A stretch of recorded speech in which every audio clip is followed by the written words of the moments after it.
ఇప్పుడు మీకు చూపించబోయే రెసిపీ మటన్ కర్రీ.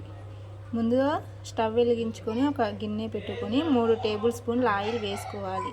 తర్వాత 1 కప్పు ఉల్లిపాయలు, 2 పచ్చిమిర్చి, 1 బిర్యానీ ఆకు. ఉల్లిపాయలు బ్రౌన్ కలర్ వచ్చే వరకు వేయించుకోవాలి. తర్వాత కొంచెం పసుపు, 1 టేబుల్ స్పూన్ అల్లం వెల్లుల్లి పేస్ట్, ఈ విధంగా కలుపుకోవాలి. తర్వాత మటన్ వేసుకోవాలి.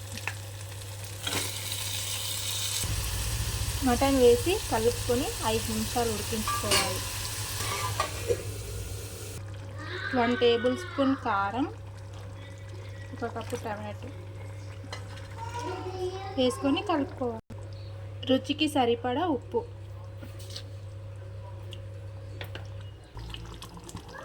వేసుకొని కలుపుకొని మూత పెట్టి 2 నిమిషాలు ఉడికించుకోవాలి. కొంచెం చింతపండు రసం,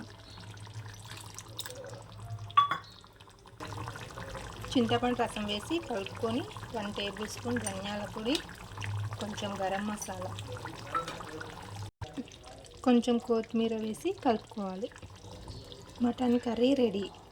ఈ వీడియో మీకు నచ్చినట్లయితే లైక్ చేయండి.